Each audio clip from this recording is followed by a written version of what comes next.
Hey y'all, welcome to the Mad Liberty Party. This is Mike, and today I'm going to talk about gardening.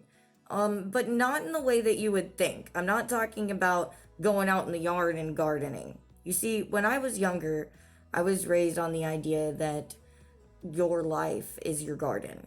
And that doesn't mean just the people in it, but your goals, your habits, everything is your garden, and you can choose what to grow in that garden and what to take out of it and what gets tended, and you get to choose whether you're going to let it just run wild and look like a crazy thicket no one wants to walk through, or if you're going to make it, like beautiful and precise and exactly the way you want it.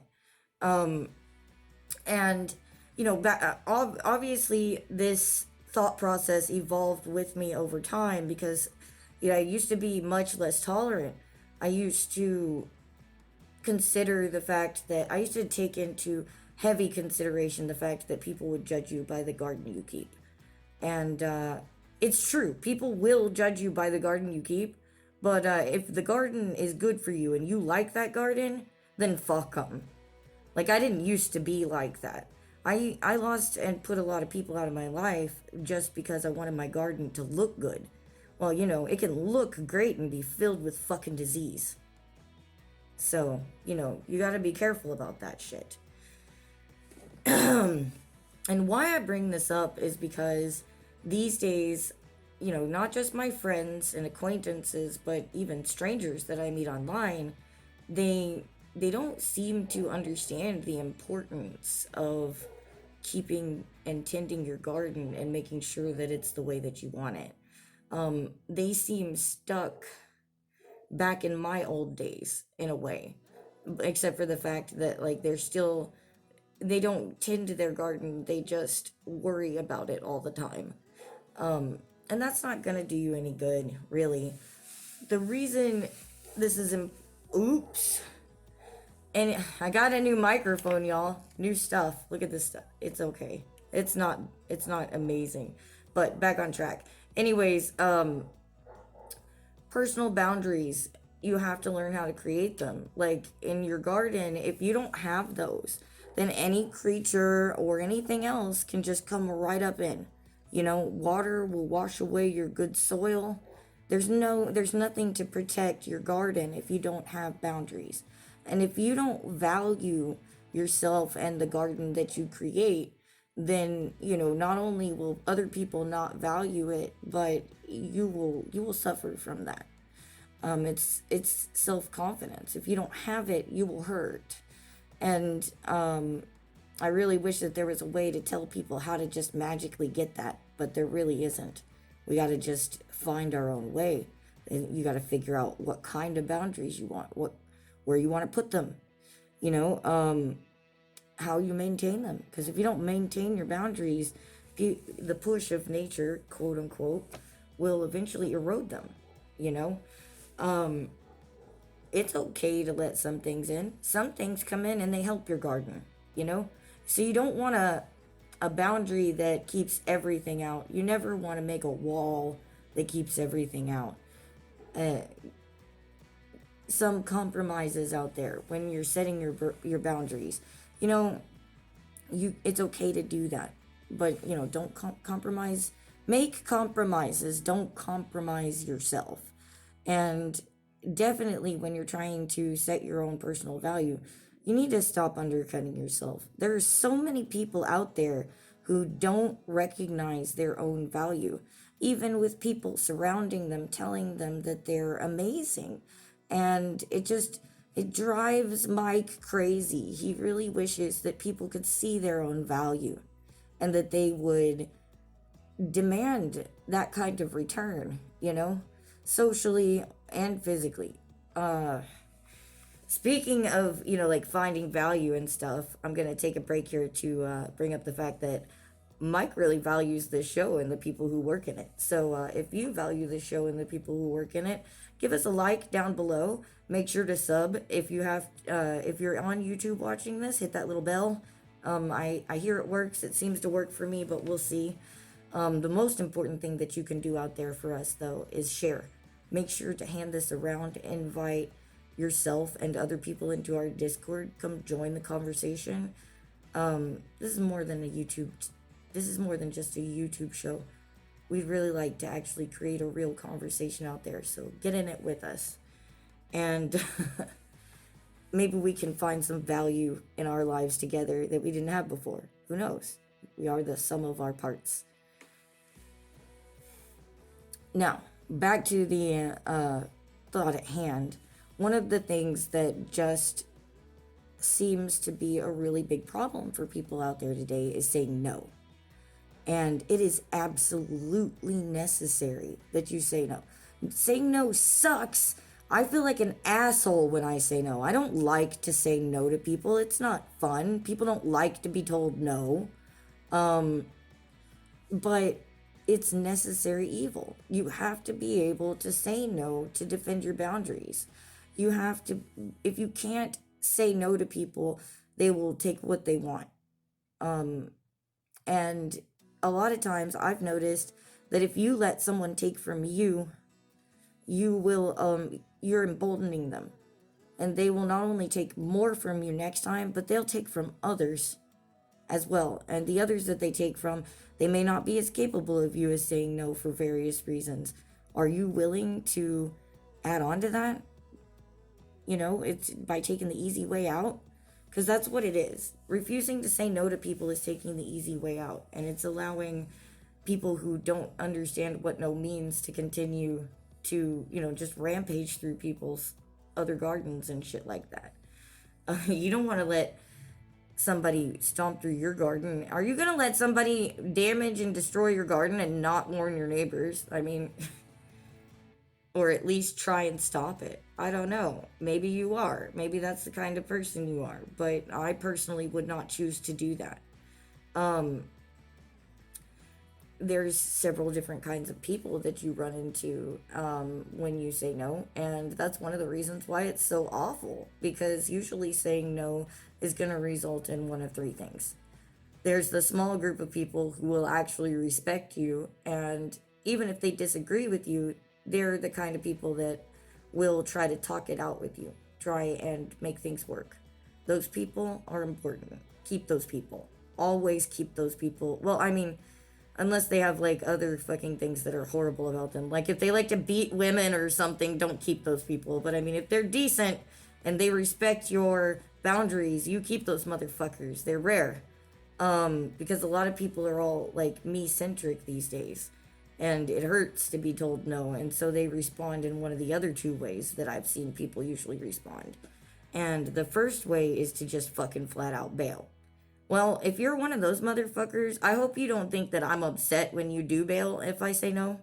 Because my first reaction is to sit back and be like, well, bye, Felicia. Hell, man, that was fucking easy. I didn't even have to kick them. Jesus Christ, they did the work for me. I mean, they showed me immediately that they were unreasonable and unwilling to discuss anything. They just fucking left because they didn't get their way. Bye-bye. Wah, wah, wah.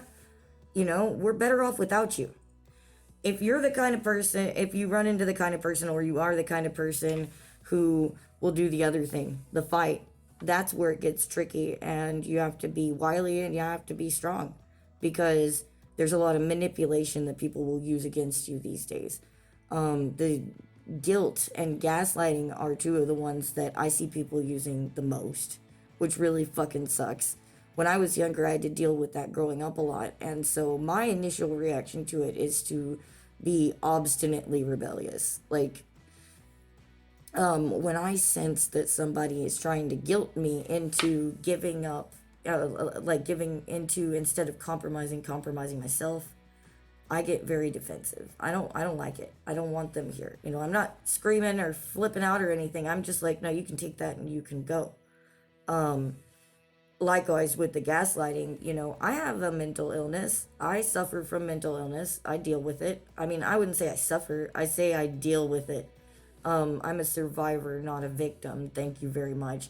But the thing is, like, when people know you have a mental illness, but they don't know the intricacies of your mental illness, or they don't know how, like, if you give them the impression that you, or they seem to think that you can't, that just because you have a mental illness means you can't function, have higher function, they'll try to take advantage of that. And they do it to people who don't have mental illnesses. They do it to people who are weak, to people who are socially weak looking and seeming, to people who don't have a lot of friends, to people who don't have spines. You know, they will try to make you feel like you're the one that's wrong for having boundaries. And that, fuck them. Fuck them. If they can't respect your boundaries and they want to bully you through it, I mean, that's not the kind of person you need. That's not the kind of thing that you want in your garden. The other thing is, I met people who like to make like threats and ultimatums. Well, I had to deal with that growing up too. So my immediate response is to be like, well, get the fuck out. Like, ultimatums are bad. Anytime somebody gives me an ultimatum, everyone around me knows what's about to happen. They're about to get fucked. I'm about to get irritable, and they're going to have to hear about it for 3 hours until I calm the fuck down. Because I absolutely hate ultimatums, and I will shoot myself in the foot to see that you don't fucking get your way. Now, I know that not everybody is like that, but you don't have to shoot yourself in the foot. Please don't shoot yourself in the foot if you can avoid it. Calm down, think about it, and just say no. You know, it's bullshit. You can't let people bully you in your life. You don't let people bully your decisions. How are you ever going to find out who you are if you let people push your boundaries and push everything that is you into something that is convenient for them? Not only are they depriving you of your individuality, but they're depriving us of what you would be, of what you would add to this world as the individual that you are. It's really sad to watch people falling to things like that, and I gotta admit, I'm a busybody. If I see that shit happening, I will step in and talk to people about it, because I can't fucking stand it. I hate the fact that our society has become so passive aggressive and manipulative towards each other. It's dark. And it's one of the reasons, I believe, why people can't trust each other enough to believe that anarchism or libertarianism is something that is possible. Because in order for those things to be real, you have to be able to trust each other. And out there's so many monsters that we have to learn about, because we don't incentivize being a community anymore. We incentivize the self, and it's horrible. Honestly, the other thing that I have to freaking urge is that if you want to set your boundaries, don't be that pussy little bitch that fucking mumbles about it or says something vague and non-committal. If you're gonna put up a fence, put up a fucking fence. Don't just put up the posts and leave the rest of it open. You know, you wouldn't put up a fence with an opening for a gate and never put a gate there. Like, what's the point of the fucking fence? It's not gonna keep anything out. It's worthless. You know, you gotta be very clear. Don't just fucking put up a fence. Put up a beware of dog and I shoot first sign. You know what I mean? You have got to strengthen your walls these days. People will battle you for them on a daily basis sometimes. And if you don't have those gates and you don't have that filling in, if you're just like, well, I don't really approve of that or something, that's not a no. People who push over people, they will take that as a yes. And one of the other things is, those of us out there who hate stepping over people's consent, those of us who consider consent to be so very important to us, we're horrified when we find out that you didn't tell us no and we didn't fucking understand. I have been in that position before. Like, that is the worst feeling, when I realize that someone has been going along with something just because they didn't speak up and say no and I didn't know they didn't like it.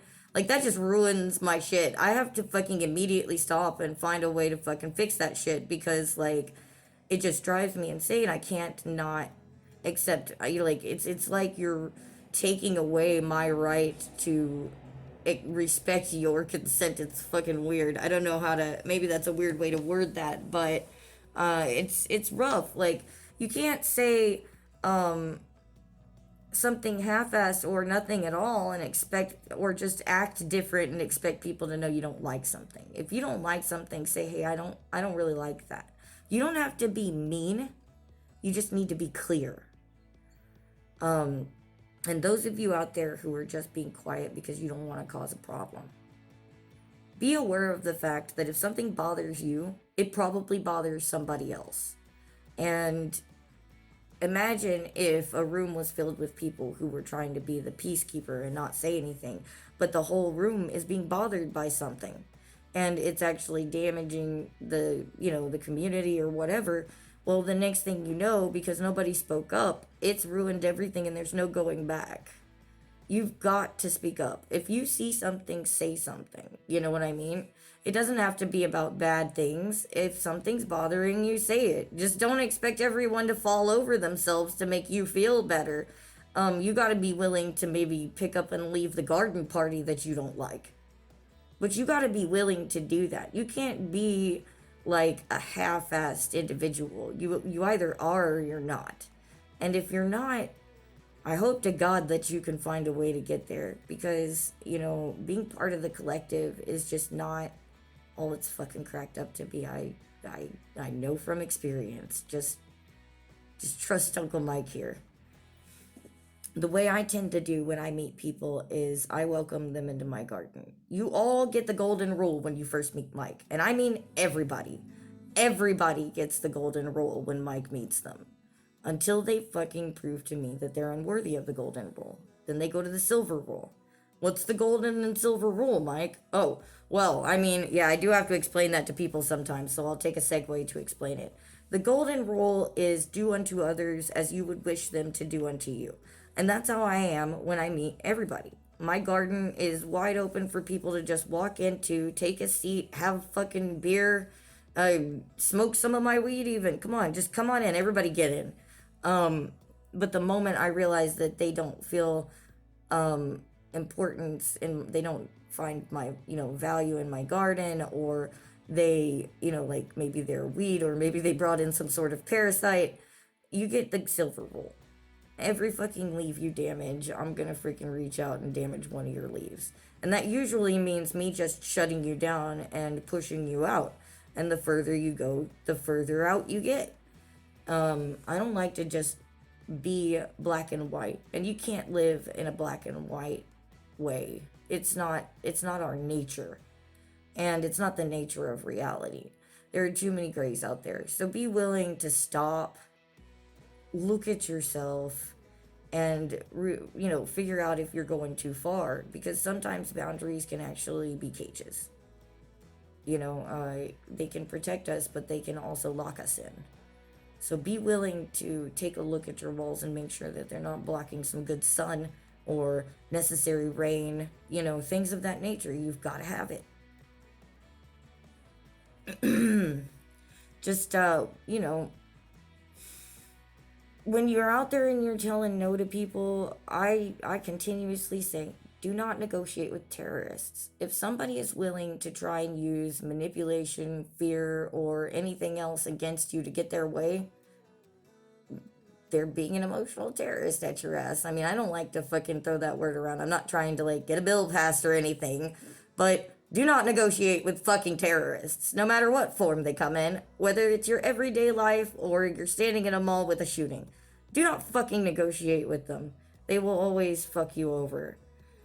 You learn exactly who cares. You will. You'll learn exactly who cares. The people who find value in you and want to stay in your garden and they like your garden, not only will they respect your boundaries in your garden and not damage it, but you'll find that eventually they start helping you with the gardens you build. And vice versa, you can help, if you show the same to them, y'all will all have beautiful gardens together, and fuck anybody who wants to come in and screw it up. Take some of that effing weed killer to it, Anyways, I'm gonna leave us here. I'm gonna reiterate, we're gonna have the links below to our social media. We have the links below to our BitChute and to our podcast and to our Discord. If you liked this, if you hated this, if you think I'm wrong, if you want to discuss it further, if you just want to reach out and talk to somebody about a similar situation or something that's not similar, whatever, join us. Become part of the conversation. Get in our Discord, y'all. we'd love to fucking have you.